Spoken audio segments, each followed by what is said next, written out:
O novo Código de Processo Civil trouxe diversas mudanças e novidades relacionadas aos recursos. No Saber Direito desta semana, você aprende o que o texto traz sobre repercussão geral, demandas repetitivas, agravo de instrumentos, apelação e muito mais.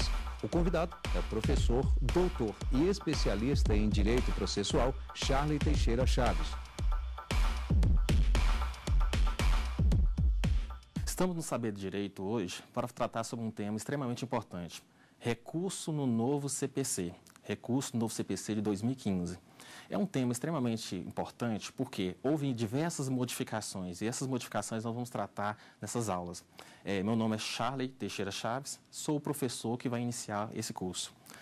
Vamos abordar em cada tópico, primeiro, as inovações. Nós vamos ter a primeira aula com o primeiro objetivo, tratar sobre todas as inovações sobre o novo CPC. No segundo ponto, nós vamos falar sobre os recursos específicos. O primeiro recurso vai ser o recurso de apelação, o que trouxe de novidade no recurso de apelação. Depois, vamos falar sobre o recurso de agravo de instrumento. É tão importante falar sobre o agravo de instrumento porque houve uma grande modificação no agravo de instrumento. O agravo retido deixou de existir. Com o novo código, agora nós teremos o que? O agravo de instrumento, agravo interno e o agravo para decisões de recurso especial e recurso extraordinário. De ato conseguinte, nós vamos falar sobre embargos de declaração e todas as suas modificações. Eram modificações muito reivindicadas pelos advogados e também pelo judiciário. Essas modificações nós vamos pontuar uma por uma. No segundo ponto, vamos falar também sobre a repercussão geral, como ficou no novo CPC. A repercussão geral, juntamente também com a ideia de demandas repetitivas. Ou seja, quando nós tivermos uma grande quantidade de recursos, e aí como que vai ser tratado o novo CPC? E o novo CPC vai trazer uma grande inovação nesse sentido. A ideia de trabalhar, a ideia de jurisprudência para tentar pacificar os conflitos vai ser um objetivo primordial dessas nossas aulas. Então, vamos abordar diversos tópicos em 5 aulas. Vamos iniciar agora, num primeiro momento, as inovações do novo CPC. A primeira inovação que a gente vai colocar é justamente a ideia dos precedentes jurisprudenciais. Ora, o novo CPC vai valorizar extremamente a ideia de resolução de conflito. Essa ideia de resolução de conflito já se dá justamente por quê? Porque nós temos situações onde a demanda se repete. E aí o novo CPC vai criar uma demanda de repetição, ou seja, valorizando a jurisprudência dos tribunais superiores para pacificar o conflito. Isso é uma inovação. Justamente vai poder suspender todos os processos até a resolução desses conflitos. Em uma próxima aula, nós vamos desenvolver de forma mais clara esse tópico. Dentro das inovações, nós temos a ideia da eliminação do revisor e ampliação da sustentação oral. A sustentação oral vai ser extremamente interessante. A sustentação oral, inclusive, ela vai poder ser feita por videoconferência.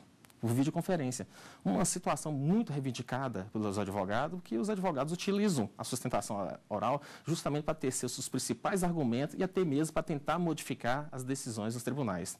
Esse é um primeiro ponto de inovações que o CPC tem. Um segundo ponto que o CPC tenta abordar é justamente a eliminação de 2 recursos. Ora, a ideia de eliminar o recurso é justamente para criar uma ideia de agilidade. Nós vamos fazer um questionamento dessa eliminação dos recursos foi útil ou não, se trouxe evolução ou não.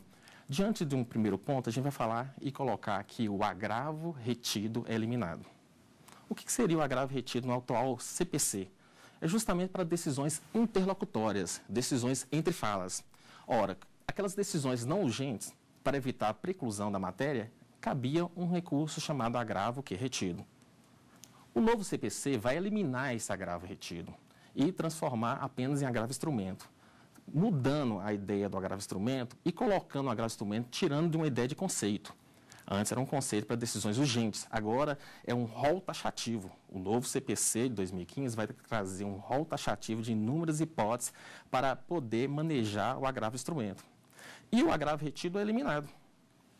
Como ficaria as decisões interlocutórias? Como ficaria a questão da preclusão para o novo CPC?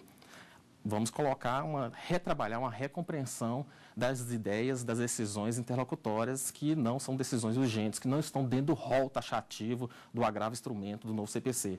Diante disso, nós vamos ter uma situação extremamente interessante. As matérias não vão precluir. Elas poderão ser arguidas no momento da apelação nas razões e contrarrazões. Diante disso, aquelas decisões anteriormente utilizadas e manejadas pelo agravo retido, agora vai passar a ser utilizado pelo agravo, pela apelação, como razão ou contrarrazões de fundamento. Essa é uma das grandes inovações. Outra inovação do novo CPC que traz é justamente a questão dos prazos. Nós tínhamos, no atual código, nós tínhamos prazos de 10 dias, prazo de 15 dias, prazo de 5 dias, prazo em horas. O que o novo CPC vai fazer? Ele vai regulamentar e uniformizar a questão da contagem de prazo. Diante disso, todos os recursos, com exclusão dos embargos de declaração, todos os recursos, com exclusão dos embargos de declaração, terão um prazo de 15 dias. E é interessante, o prazo de 15 dias vai ser contado em dias úteis. Dias úteis. E os embargos de declaração? O prazo será de 5 dias, também contado em dias úteis. Ou seja, vai ter um facilitador para o advogado. O advogado ele tem que guardar praticamente, com o novo CPC, 2 prazos. 15 dias e 5 dias. 5 dias para o embargo de declaração e 15 dias para os demais recursos. O novo CPC também elimina ou tenta substituir os embargos infringentes. Foi um assunto muito polêmico quando foi construído o novo CPC. Ora, até a decisão do mensalão, que admitiu os embargos infringentes lá no campo penal, e aí a matéria ficou conturbada. E aí, no início, o novo CPC deu uma ideia falsa de que foi eliminado os embargos infringentes. Na realidade, o nome dos embargos infringentes foi eliminado. Os embargos infringentes continuam como técnica utilizada em decisões majoritárias. E aí a gente vai perceber que, apesar de eliminar o nome dos embargos infringentes, ele continua existente no novo CPC. Não mais como chamado de embargos infringentes, mas sim como técnica. Técnica justamente para decisões não unânimes. Nós vamos desenvolver isso num tópico específico, quando a gente for trabalhar a apelação, para falar da técnica de julgamentos ou técnica para revisão de decisões não unânimes, que é extremamente interessante. Então, o novo CPC, ele inova, modifica e facilita uma realidade para o julgador para utilizar, ou melhor, para transformar aquela decisão minoritária em majoritária, permanecendo assim a essência dos embargos infringentes. Diante disso, a gente vai perceber que o novo CPC, ele traz também inúmeras inovações. O juízo de admissibilidade. Esse juízo de admissibilidade, inclusive, está sendo bem questionado agora na Câmara dos Deputados. Antes de entrar em vigor o novo CPC 2015, já se discute sobre esse juízo de admissibilidade. O novo CPC, ele vai retirar o papel do juízo de admissibilidade, esse juízo de análise dos requisitos de admissibilidade do recurso, do juiz monocrático, daquele que proferiu a decisão. Então, o novo CPC, ele inova justamente colocando o seguinte, ora, quem tem que fazer o juízo definitivo da admissibilidade do recurso é o tribunal, e não aquele que prolatou a decisão. Antes, ou melhor, atualmente, o novo CPC, ele permite que o juiz monocrático ou o juiz aquele que proferiu a decisão faça um juízo de admissibilidade, um juízo de admissibilidade provisório. Esse juízo de admissibilidade provisório era muito questionado, porque, diante disso, se o juiz recusasse ou não conhecesse do recurso, caberia um outro recurso. O que o novo CPC fez? Eliminou esse recurso, que de toda forma a matéria chegaria ao tribunal. Diante disso, agora o juiz, ou melhor, aquele que prolatou a decisão, ele não vai fazer mais juízo de admissibilidade. Isso é uma evolução. A evolução por quê?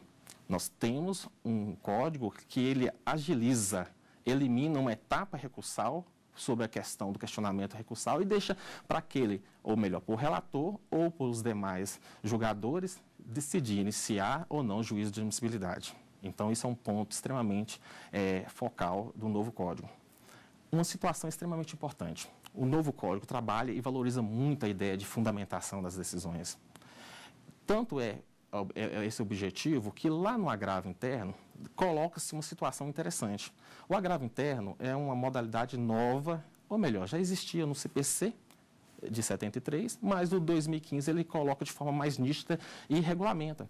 E, ao regulamentar, coloca uma situação interessante. Ora, o agravo interno é para as decisões que o relator, ou decisões monocráticas do relator, que ele impede o prosseguimento do recurso. Esse agravo interno, o que acontece? Ele não permite que o relator utilize como argumento simplesmente o argumento da decisão anterior. Ele tem que fundamentar. E essa inovação é interessante, ou seja, o novo código trabalha sempre a ideia de fundamentação. O relator, para não conhecer do recurso, caberá o que é agravo interno e não poderá utilizar como argumentos os argumentos pretéritos. Ele terá que fundamentar o motivo de não admissão do recurso. Dentro das outras inovações, nós temos mais uma inovação extremamente interessante, que é justamente a questão dos efeitos. A apelação em si não houve uma modificação sobre os efeitos devolutivo ou suspensivo. Ora, em regra, nós vamos colocar aqui como regra, né, que todo recurso tem um efeito devolutivo. O efeito devolutivo, ele evita que a matéria venha transitar em julgado, isso é importante, mas também ele permite a matéria ser discutível, mas não impede a eficácia da decisão. Para isso, eu tenho o efeito suspensivo. Então, a apelação em si não houve uma grande modificação sobre o efeito suspensivo. Mas os demais recursos, houve uma organização melhor daqueles recursos que não têm o efeito suspensivo. O que é o efeito suspensivo? É justamente impede que a matéria já decidida, que tem um recurso sendo utilizado, seja efetivada a decisão. Ou seja, impede a eficácia da decisão. Então, o efeito suspensivo, ele pode ser obtido. De qual forma e que forma? Daí, nós temos a seguinte situação. O legislador cria três conceitos que podem ser articulados para ser levado ao relator. Quais são esses efeitos? O primeiro efeito é justamente quando há uma argumentação clara que o recurso vai ter um provimento. Ou seja, aí o advogado ou o Ministério Público tem que fazer uma articulação e analisar. Não, a decisão que o juiz julgou deve ser modificada. E é claro isso. Tanto é que nós temos jurisprudência que vem coadunando com esse pensamento. Então, tendo uma certeza do provimento, eu posso fazer uma articulação com uma preliminar pedindo assim, o relator o efeito suspensivo do recurso. Recurso esse que só tem efeito devolutivo. Outro ponto que eu posso também argumentar é quando a decisão causa dano ou risco ou grave diante da matéria discutida, da matéria hostilizada. O que é isso? Ora, eu tenho uma situação de uma decisão que, se for mantida, o prejuízo pela morosidade do processo pode ser inevitável. Nem a reparação financeira vem a suprir. Diante disso, eu tenho que comprovar o grave risco e o dano irreparável. O grave risco e o dano irreparável. Comprovando o grave risco e o dano irreparável, o relator poderá conceder os efeitos suspensivos para esse recurso. Então, modifica a ideia do efeito suspensivo, generalizando para todos os recursos, inclusive até o embargo de declaração, que ele só interrompe e não tem efeito suspensivo, poderá, com base nesses três conceitos, também obter o efeito suspensivo, qual seja justamente quando a decisão tiver um provimento claro, quando estiver risco ou grave lesão ou um risco imediato que possa ser articulado e demonstrado diante de uma possível morosidade do judiciário no resultado final do processo. Isso é um conceito, esse conceito ele muda o efeito devolutivo para o efeito suspensivo. Qual que é a finalidade do efeito suspensivo? É justamente evitar uma execução provisória, um cumprimento provisório de uma sentença que tem um recurso que está sendo discutindo uma determinada matéria. Dentro das inovações também, nós vamos falar sobre a questão da via do correio. A questão do correio era muito discutida porque era jurisprudencial. A jurisprudência colocou e aí o novo Código CPC ratificou. Ratificou em que sentido? Ratificou que quando a data da interposição do recurso vai ser contada. Qual seria essa data? A data seria da seguinte forma, da data da interposição no correio. Ora, se o correio entrar em greve, o que acontece? E o recurso ultrapassar os prazos de 15 dias, como é que vai ser contado esse prazo? Vai ser contado da data do protocolo lá no correio. E isso é muito interessante, né? Porque aí resolve a questão de morosidade, um problema que tem de um correio, a questão de greve e assim por diante. Então, o novo CPC resolveu isso. O novo CPC, a gente vai perceber que tinham algumas decisões que eram jurisprudência, ele vai ratificando e melhorando a questão recursal nesse sentido, evitando, assim, também uma chamada jurisprudência defensiva. Existia muita jurisprudência que criava tanto requisito para os recursos, para justamente o recurso não ser analisado o mérito. A ideia é que a matéria da decisão monocrática, a decisão construída pelo juiz, permanecesse.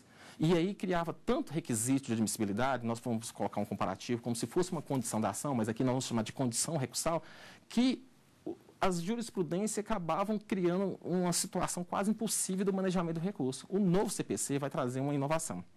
Essa inovação é justamente simplificando essa ideia do recebimento do recurso. Nós já falamos do juiz de admissibilidade. Antes eu tinha que passar para o juiz tinha que passar toda a análise de requisito de admissibilidade, tempestividade, preparo, requisito formal, cabimento e assim por diante. Agora, vai direto para o tribunal, e é o tribunal que vai analisar esse requisito de admissibilidade. Uma situação extremamente importante também no novo CPC é a questão do preparo. Ele cria algumas situações do preparo muito importantes. O preparo permanece. O preparo permanece. O que seria preparo, né? O preparo seria justamente a questão dos valores das custas do processo, de retorno e de ida do processo para o tribunal. E aí o preparo são valores que devem ser pagos, né? E que deve vir ao recurso, ou seja, normalmente ao fazer a interposição de recurso, tem que juntar uma folha e juntar a guia do pagamento do preparo. Se você não juntar a guia do pagamento do preparo, daquele recurso que tem que ser pago, o que vai acontecer com o recurso? Vamos chamar que o recurso vai ser deserto. Deserto. Temos agora uma dúvida de um aluno e agora vamos escutar essa pergunta. O novo CPC elimina alguns recursos. Qual foi a vantagem de eliminar o agravo retido? Muito importante essa pergunta. O agravo retido, ele foi eliminado. Eu gostava de explicar para meus alunos que o agravo retido é uma bela adormecida. O que é uma bela adormecida? Ele evita a preclusão da matéria. O que é isso? Ele evita que eu não possa, ou que eu possa falar a matéria posteriormente. O agravo retido é para decisões interlocutórias, mas decisões interlocutórias que não encerram o processo, mas que são decisões que não são tão urgentes. Se for urgente, caberia o quê? O agravo de instrumento. Daí eliminou o seu agravo retido, por quê? Porque ele não tinha uma eficácia imediata. Nós poderíamos ver o seguinte, os juízes muitas das vezes não se retratavam. O agravo retido tinha a possibilidade de retratação. Aí o que acontece? Agora se concentrou tudo na fisionomia do agravo instrumento, como decisão urgente, e colocou a matéria para evitar a preclusão. Ou seja, o novo CPC vai trabalhar que não cabe mais preclusão da matéria. Ou seja, aquelas decisões que não são aparadas pelo agravo instrumento poderá ser rediscutida na apelação. Rediscutida como? Nas razões e contrarrazões da apelação, desde que não esteja no rol taxativo do que o novo CPC vai colocar do agravo instrumento. É a semelhança do que acontece no Código Penal, ou melhor, Código Processual Penal. O recurso sentido estrito também é um rol taxativo. O recurso sentido estrito no processo penal também para decisões interlocutórias. O novo CPC, ele trabalha também essa mesma ideia do processo penal, ao colocar o agravo instrumento para decisões taxativas. A ideia é objetivar o quê? Uma rapidez processual, eliminando assim, um recurso que ele não tinha uma utilidade na prática. Tem algumas críticas sobre a ideia de eliminar o agravo retido ou não. Porque o agravo retido, eu gostava muito da ideia de poder o juiz se retratar da decisão. Havia aquela possibilidade, uma decisão interlocutória, o juiz indeferiu uma testemunha, não uma decisão urgente. E aí eu queria ouvir, eu agravava de forma retida, oral, na frente do juiz, e ele poderia se retratar. Eu poderia convencer ele naquele momento. Agora não existe essa fisionomia. Deixou de existir a figura do agravo retido. A ideia do legislador é que eu possa discutir isso mais à frente. Eu vejo isso como um critério problemático. Ao evitar essa discussão imediatamente com o juiz, eu posso também provocar um efeito cascata. Se o tribunal reconhecer essa matéria discutida lá atrás, aí eu vou ter também uma questão de morosidade. Mas nós estamos aí com o código, eliminou o agravo retido e agora agravo instrumento, mas não eliminou a hostilização da decisão. A ideia é que a matéria não preclui e eu posso ainda discutir na apelação, nas razões ou contrarrazões da apelação. Voltando ao nosso tema sobre o preparo, eu estava me referindo sobre o preparo. E lá eu estava me falando que qual a consequência de eu não juntar o preparo, ou seja, o pagamento, a guia. A consequência é denominada de deserção. O que é um recurso deserto? É um recurso que não tem o quê? O pagamento do preparo. Lógico, eu tenho alguns recursos que não há preparo, não há pagamento do preparo. Quais recursos que não é necessário ter o recolhimento do preparo? Embargo de declaração.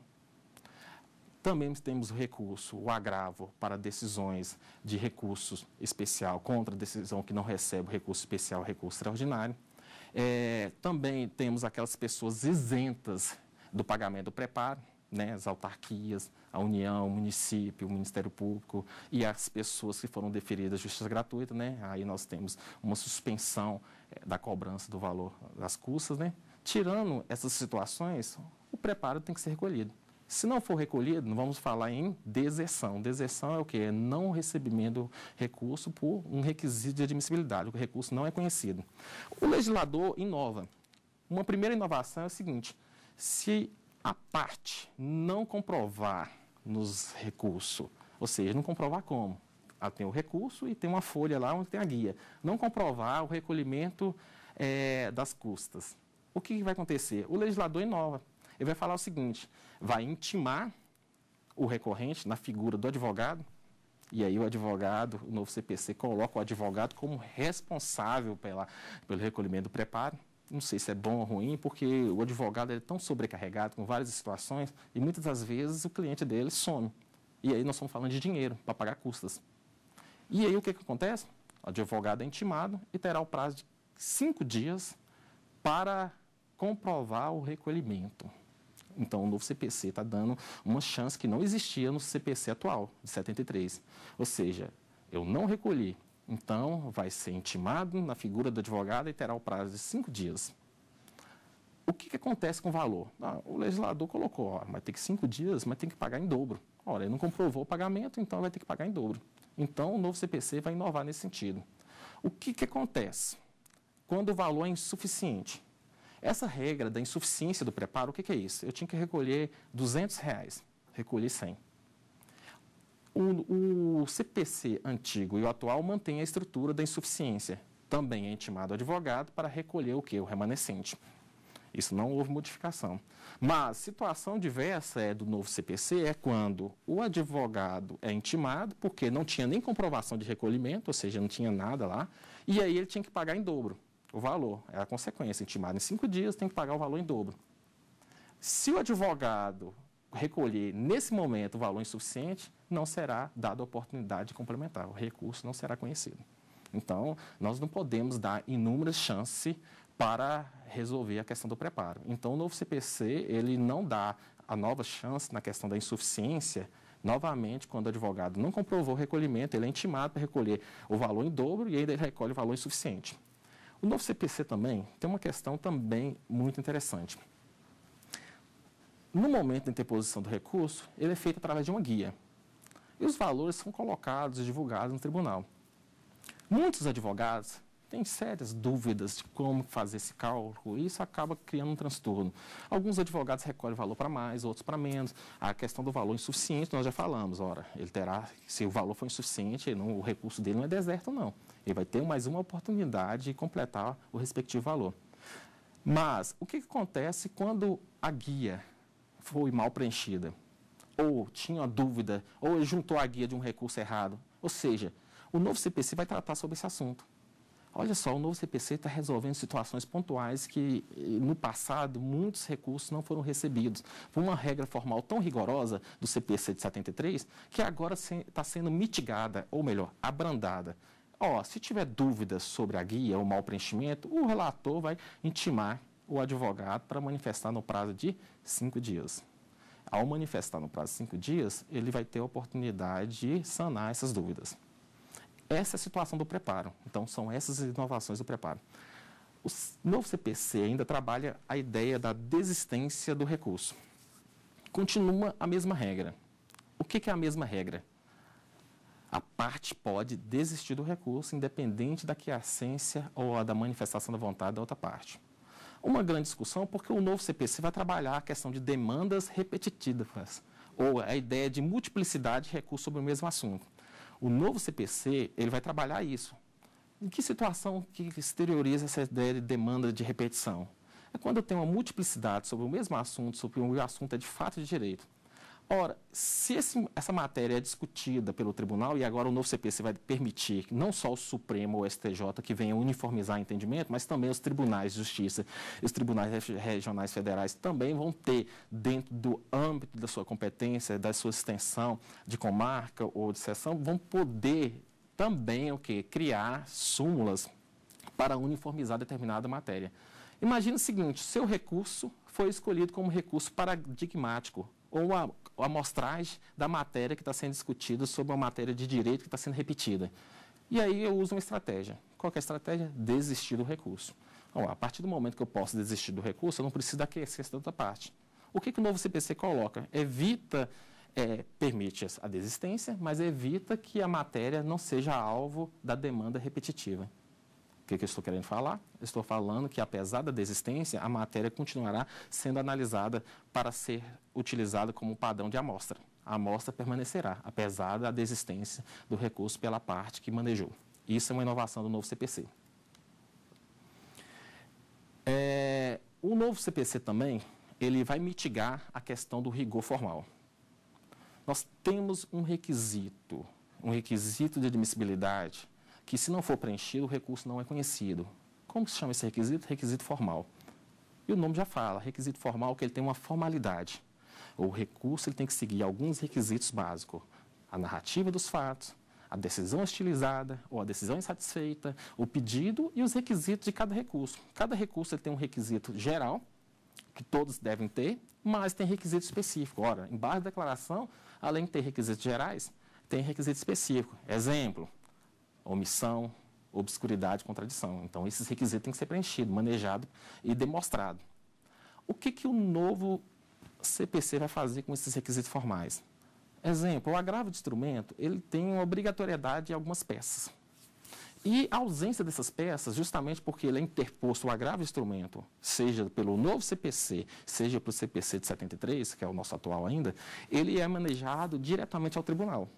Vocês concordam comigo que o nome é agravo de instrumento porque ele tem que ser instrumentalizado com peças? E essas peças têm que trazer a clareza para que o julgador venha entender sobre quando foi julgado, o que está sendo julgado, a tempestividade, tem que ter a petição inicial, tem que ter quem são os advogados, tudo isso.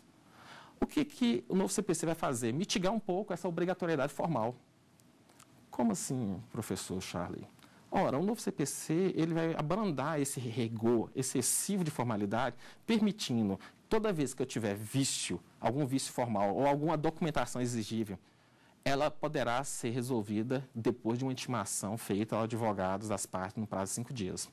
Então, o recurso, ao invés de ser não conhecido ou não admitido, ou seja, ser extinto, o novo CPC permite que seja intimado a parte para que venha resolver a falta de documento ou algum requisito formal sanável,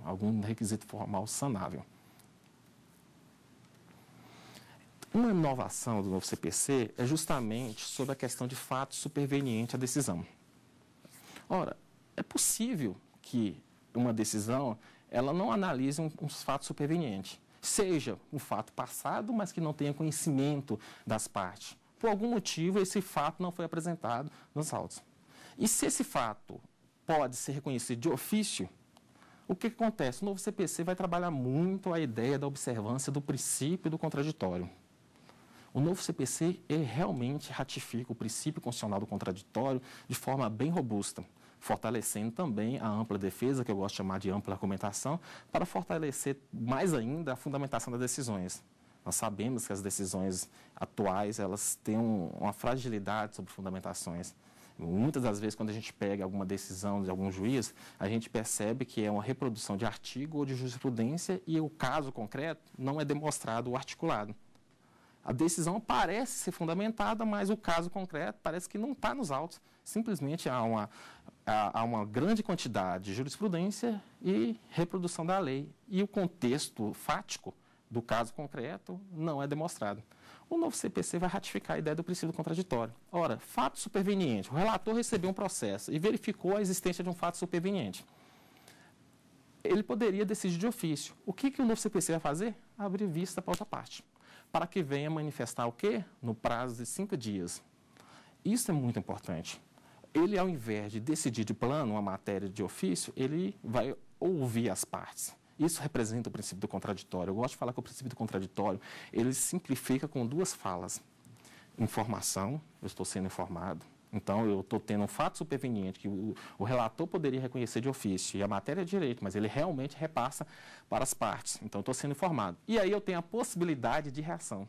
Eu não sou obrigado a reagir, até porque faz parte do princípio do contraditório o silêncio. Ou seja, o silêncio também é uma manifestação do princípio do contraditório. Eu fui informado e tenho possibilidade de reação. Se eu vou reagir ou não, é outra sintonia. Aquela ideia de que o contraditório sempre é dizer e contradizer, não é bem isso. Porque o direito ao silêncio, que é uma norma constitucional, também está lá presente.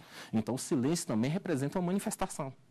E é uma manifestação justamente para exemplificar o próprio princípio do contraditório. Então, nós temos essa inovação.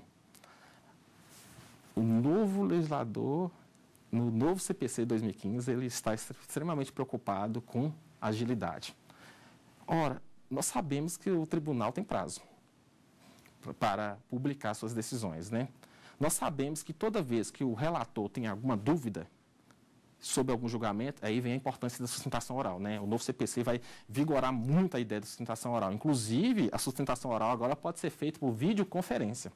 Se o advogado mora em outra cidade, outra comarca, ele poderá solicitar, com um dia de antecedência, a utilização da videoconferência para fazer a sustentação oral. Ou seja, a sustentação oral faz parte do mecanismo processual. Nós temos mais uma dúvida de um aluno, vamos sanar essa dúvida agora.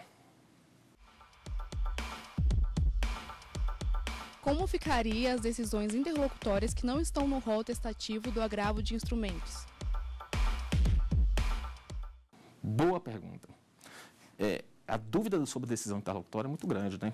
Porque nós estamos vindo de uma essência de um Código 73 que trabalha a ideia da decisão interlocutória e trabalha a ideia do princípio da consumação. Ora, aquela ideia que o advogado ele tem que questionar a decisão. Ele tem que rever a decisão e o advogado não pode o quê? Deixar passar. Então, o agravo retido do atual CPC evitaria a preclusão da matéria. O novo CPC vai mitigar o princípio da consumação e a preclusão. Nós temos preclusão temporal, preclusão consumativa e preclusão lógica. O novo CPC vai abrandar um pouco a questão das decisões interlocutórias, aquelas decisões interlocutórias que não estão dentro do rol taxativo do agravo instrumento. Lembrando, o novo CPC ele sai de um conceito do agravo instrumento de decisão urgente para colocar agora num rol taxativo, como acontece lá no recurso em sentido estrito do processo penal. Parece que estão se aproximando ou se harmonizando nesse sentido. E aí, como é que fica a decisão utilizada interlocutória? Eu tenho uma testemunha. E aí o juiz indefere a oitiva dessa testemunha. E não é urgente. Eu posso ouvi-la em outro momento, não é urgente.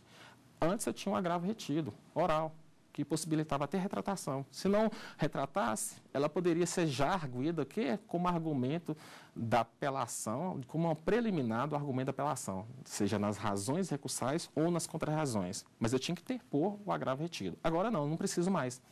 Eu não preciso mais. Eu posso chegar no momento da apelação e julgar se é caso ou não de utilizar aquele argumento do indeferimento do juiz anteriormente.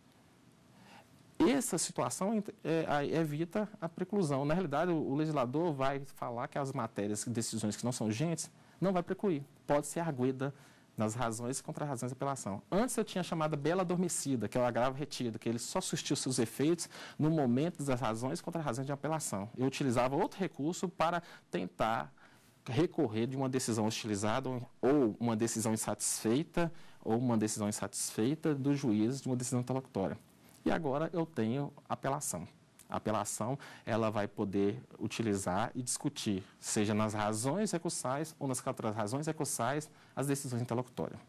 Voltando ao tema que nós estávamos falando sobre as inovações, eu estava querendo falar sobre as vistas dos autos. Estava falando justamente da sustentação oral. A sustentação oral parece que ela é fortalecida no CPC, inclusive tem a sustentação por videoconferência, como eu tinha acabado anteriormente falando.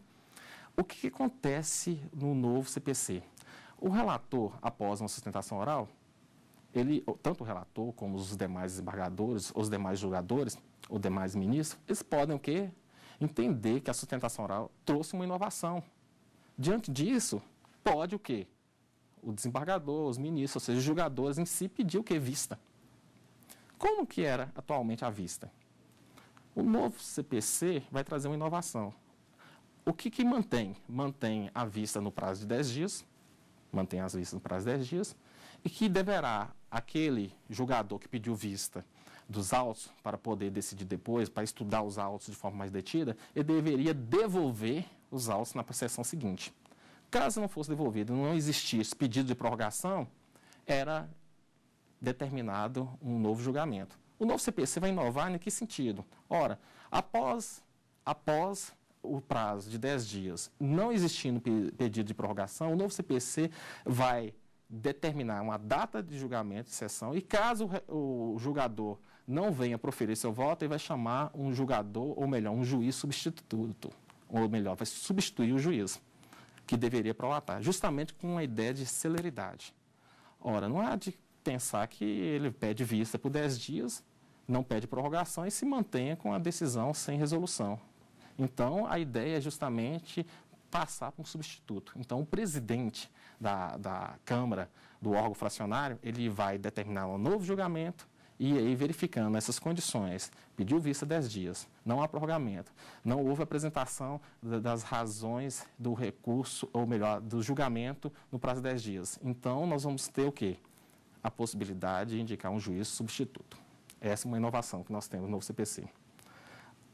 Sempre existiu uma discussão até quando o voto pode ser modificado. Até porque essa pergunta é muito importante, porque, ora, dentro do debate, e aí tem a sustentação oral, pode acontecer do relator se sentir com a necessidade de revisitar a matéria já decidida. Ele já proferiu o voto. E aí o novo CPC vai trabalhar a possibilidade, nítida e clara, de que pode ser modificado o voto após a sua divulgação. Mas é estabelecido um prazo. De quando? Até o presidente do órgão fracionário publicar a decisão, encerrar e fizer a leitura.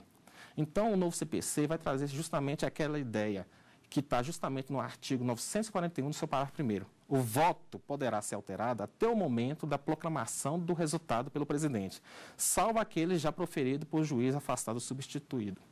Então, nós temos uma situação interessante. O voto, então, mesmo uma vez divulgado, ele pode ser modificado.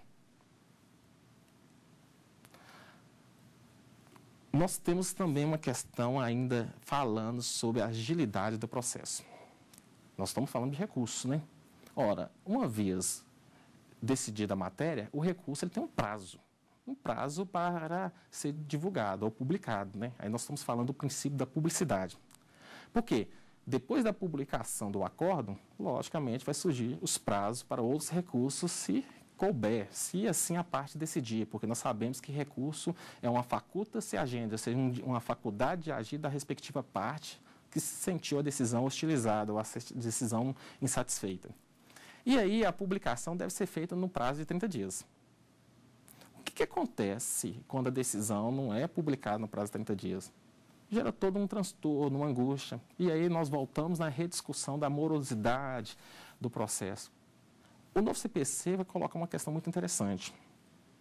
Que inovação é essa do novo CPC? Ora, se não for publicado em 30 dias, ele vai estabelecer a seguinte situação.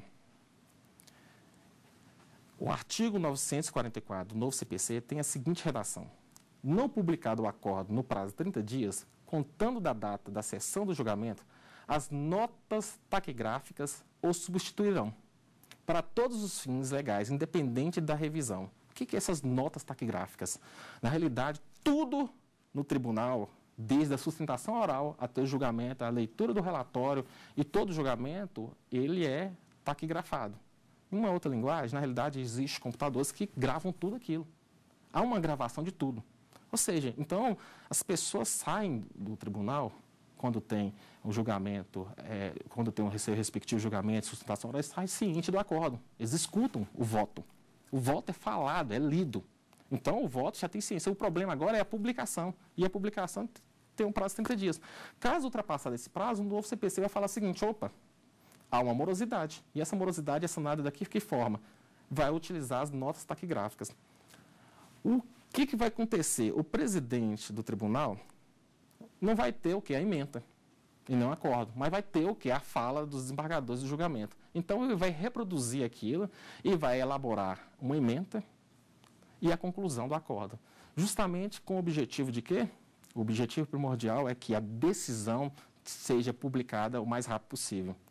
Não há discussão, ora, foi gravado. Nós estamos reproduzindo exatamente aquilo que foi julgado, que as partes já saíram cientes. A morosidade é o objetivo de ser evitado pelo novo CPC. Justamente, não é desrespeitar o desembargador, mas é trabalhar a ideia de credibilidade de tempo. Ora, a decisão deveria ser publicada em 30 dias, não foi. A decisão já tem conhecimento das partes. As partes que assistiram o julgamento já têm ciência, foi feita a leitura. Não há nenhum empecilho, nenhuma nulidade em simplesmente reproduzir aquilo que foi gravado e aí o presidente transformar aquilo em emenda. Então, não há nenhuma modificação da decisão, simplesmente uma agilidade. E aí o parágrafo único do artigo 944 é enfático. No caso, justamente, dessa morosidade de 30 dias, onde vai ser reproduzida as notas taquigráficas, o que ele vai dizer? O presidente do tribunal lavará de imediato a conclusão e a emenda e mandará publicar o acordo. Não é o presidente que está fazendo um acordo. Na realidade, ele está reproduzindo a gravação do julgamento anterior para dar um critério de agilidade. Isso é extremamente muito bom, é fantástico. Ou seja, a gente sai de um excesso de formalismo para resolver uma questão prática. Eu tenho a decisão, já tenho ciência da decisão e a decisão não foi publicada pelos desembargadores. Mas eu tenho a gravação, eu tenho as notas taquigráficas. Diante dessa morosidade, o presidente do tribunal respectivo ele vai criar um critério de agilidade. Isso é muito bom. Julgamento por meio eletrônico. Primeiro ponto, o novo CPC vai permitir, vai trabalhar as inovações, né? Eu espero que as comarcas, os tribunais e os advogados tenham condições de trabalhar a videoconferência, né? É um sistema que precisa de uma ilustração além do conhecimento jurídico, né? Mas aí eu vou ter a possibilidade de julgamento pelo videoconferência. Como funciona o julgamento por videoconferência? Primeiro, para aqueles processos que não têm sustentação oral. Então, aqueles processos que não têm sustentação oral, poderá ser feito o julgamento. Isso não é uma novidade, nós já estamos utilizando isso, já tem videoconferência para ouvir interrogatório e outras situações. Isso é muito interessante, ajuda muito. A informática está vindo aqui para agregar tempo e utilidade, e não para criar embaraço, né? E aí, o que eu tenho? Se o processo não cabe sustentação oral, pode ser utilizado por videoconferência, o julgamento. Porém, o novo CPC coloca, ora, qualquer questionamento, ou seja, o advogado, ou as partes, através dos seus respectivos advogados, poderão estabelecer memoriais ou questionar o julgamento feito pela videoconferência. O que acontece? O novo CPC vai permitir o quê? Que o julgamento seja feito ao vivo. É simplesmente isso. Qualquer divergência que existir, de imediato, sobre a videoconferência ou pelo meio eletrônico, será feito ao vivo. Então, o novo CPC não cria uma polêmica, obrigando que todo julgamento seja feito por mecanismo eletrônico. Então, nós criamos uma situação, ora, é feito, mas se tiver algum questionamento, ele vai ser julgado ao vivo. Nós encerramos esse primeiro tópico sobre a questão das inovações. E aí, nós podemos perceber que o novo CPC, ele trouxe muitas mudanças. Essas mudanças são significativas. Essas mudanças, primeiro, ela alterou o agravo retido, possibilitando assim que as decisões já não venham falar em preclusão. Ela eliminou, pelo menos eliminou o nome dos embargos infringentes. O que seriam embargos infringentes? Nossa, eu falei tanto dos embargos infringentes, mas tem que fazer um aclaramento ilustratório do que seriam os embargos infringentes no Código 73. Inclusive, os embargos infringentes, apesar de ser eliminado o nome no novo CPC, no CPC de 2015, ele ainda existe lá no processo penal. O legislador eliminou o nome, mas continua a mesma técnica. O que é um embargos infringente? Toda decisão que foi ao tribunal através de um recurso, nós temos uma média de julgadores de 3 julgadores. Normalmente, as câmaras têm uma composição de 5 desembargadores. Pelo princípio da alternância, da distribuição e da publicidade, são sorteados apenas 3 julgadores, dentre os 5. O que acontece? Uma decisão, quando é julgada não unânime, ou seja, uma decisão que foi julgada pelo tribunal, eu tenho uma sentença. E essa sentença, ela teve um recurso de apelação. E aí o tribunal, no recurso de apelação, reconheceu e modificou a decisão por 2 votos, sendo que um desembargador votou contrário. Então, eu tenho uma decisão o quê? Majoritária. Os embargos infringentes é justamente aquele mecanismo de transformar a decisão minoritária em uma decisão o quê? Majoritária. Essa é a ideia dos embargos infringentes. Estabelecendo de qual situação? A situação de trazer aqueles 2 desembargadores, a composição é 5, trazer os 2 desembargadores para poderem rediscutir a matéria, podendo assim tentar transformar a decisão em 3-2. Essa é a ideia, é uma tentativa. Ou pode até acontecer de que aquele desembargador que votou volte atrás e continue 5-0. Então, os embargos infringentes têm como mecanismo tentar transformar a decisão minoritária em majoritária. O novo CPC vai eliminar pelo menos o nome dos embargos infringentes. Mas, quando a gente vai fazer uma leitura mais detida do novo CPC, ele ainda trabalha a ideia dos embargos infringentes como técnica. Uma técnica que ainda é utilizada. E ainda melhora. Melhora por quê? Porque os embargos infringentes agora podem ser manejados por agravo de instrumento. Então, há uma melhora no agravo de instrumento. O agravo de instrumento, quando a decisão for majoritária, caberá também embargos infringentes. Ou melhor, o novo legislador não chama-se embargo infringente, chama-se de técnica de julgamento. O novo CPC, ainda, como nós falamos, ele estabeleceu uma questão de uma organização de prazo. Fica fácil para o advogado e até para os operadores do direito. O prazo de 15 dias para todos os recursos, excluindo os embargos de declaração, que terá o prazo de 5 dias. Mais uma inovação que nós temos. Qual a inovação que eu tenho aqui? É justamente a questão da contagem dos prazos. É contagem em dias úteis. Ou seja, o prazo agora ficou muito melhor para ser contado, né? Então, os prazos só podem ser contados em dias úteis, né? E aí tem um advogado e o operador mais tempo para poder trabalhar suas respectivas peças. Essas são as inúmeras inovações que nós vamos trabalhar. Na próxima aula, a gente vai desenvolver e vai falar sobre princípios no novo CPC. Princípios no novo CPC. E ali a gente vai tentar elencar todos aqueles princípios e desenvolver, tentando mostrar de forma nítida e clara como que eles funcionam e a sua fisionomia no novo CPC. Temos mais uma pergunta, vamos tentar esclarecer. Os embargos infringentes foram eliminados? O que significa essa técnica de julgamento? Os embargos infringentes, novamente, quando o novo CPC foi publicado, e ainda não entrou em vigor, todos os autores falaram, não existe mais embargos infringentes dentro do rol taxativo do novo CPC. Isso é verdade. E aí houve inúmeros questionamentos. Ora, eliminou os embargos infringentes dentro da técnica processal civil, mas os outros processos, processo penal e assim, mantêm os embargos infringentes. Inclusive, a decisão do mensalão foi uma decisão emblemática para falar da existência dos embargos infringentes. E aí, ao analisar de forma mais detida o CPC, percebeu que os embargos infringentes foi eliminado o nome. O nome foi eliminado. Manteve-se a essência dos embargos infringentes com um aprimoramento.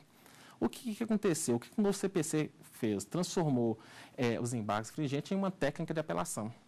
Essa técnica de apelação é justamente toda vez que o julgamento na apelação pelo tribunal for julgado por forma majoritária, ou seja, nós temos 3 embargadores.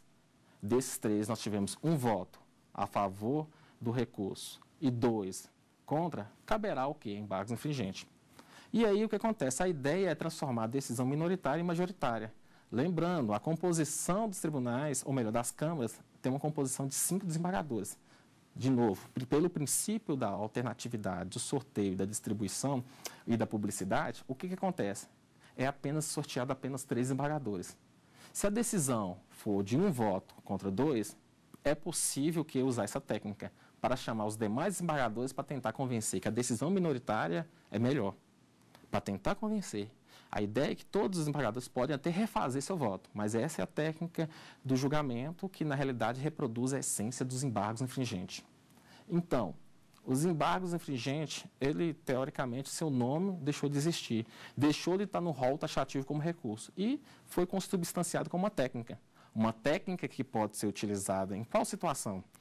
No caso da apelação, decisão majoritária. No caso do agravo instrumento, que modifica a decisão hostilizada. O agravo instrumento, que for uma decisão majoritária, o que é isso? 2-1, mas que modificou a decisão resignada, a decisão anterior, caberá também o quê? Essa técnica. Também na ação rescisória. Também na ação rescisória, quando a ação rescisória ela vem rescindir a sentença e a decisão for majoritária, caberá também essa técnica que se semelha muito com a estrutura dos embargos infringentes.